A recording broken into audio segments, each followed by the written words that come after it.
Smog certainly looked fast asleep, almost dead and dark, with scarcely a snore more than a whiff of unseen steam, when Bilbo peeped once more from the entrance. He was just about to step out onto the floor when he caught a sudden thin and piercing ray of red from under the drooping lid of Smog's left eye. He was only pretending to sleep. He was watching the tunnel entrance. Hurriedly, Bilbo stepped back and blessed the luck of his ring. Then Smog spoke. "Well, thief! I smell you, and I feel your air. I hear your breath. Come along. Help yourself again. There is plenty and to spare." But Bilbo was not quite so unlearned in dragon lore as all that, and if Smog hoped to get him to come nearer so easily, he was disappointed. "No, thank you, O Smog the Tremendous," he replied. "I did not come for presents. I only wished to have a look at you and see if you were truly as great as tales say. I did not believe them." "Do you now?"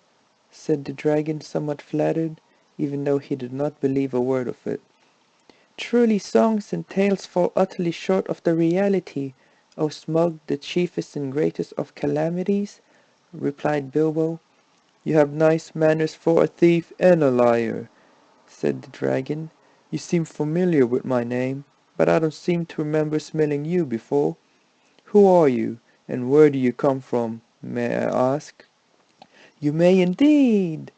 I come from under the hill, and under the hills and over the hills my paths led, and through the air I am he that walks unseen." "So I can well believe," said Smog, "but that is hardly your usual name." "I am the clue finder, the web cutter, the stinging fly. I was chosen for the lucky number." "Lovely titles," sneered the dragon, "but lucky numbers don't always come off." "I am he that bears his friends alive and drowns them, and draws them alive again from the water. I come from the end of a pipe, but no bag went over me." "These don't sound so creditable," scoffed Smog. "I am the friend of bears and the guest of eagles. I am wing winner and luck bearer, and I am a barrel rider," went on Bilbo, beginning to be pleased with his riddling.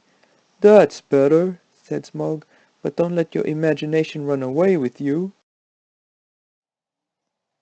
This, of course, is the way to talk to dragons, if you don't want to reveal your proper name, which is wise, and don't want to infuriate them by a flat refusal, which is also very wise. No dragon can resist the fascination of riddling talk and of wasting time trying to understand it.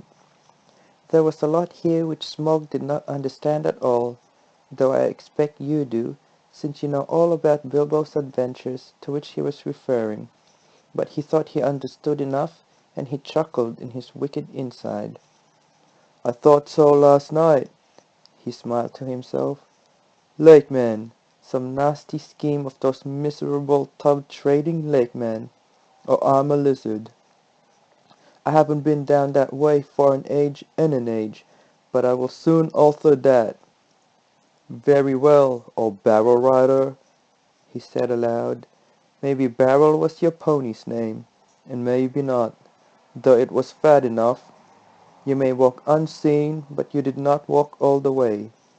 Let me tell you, I ate 6 ponies last night, and I shall catch and eat all the others before long.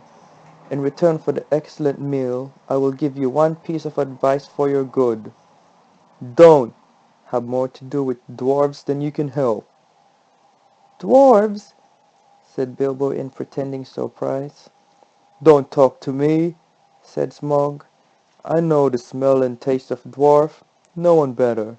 Don't tell me that I can eat a dwarf-ridden pony and not know it. You'll come to a bad end if you go with such friends.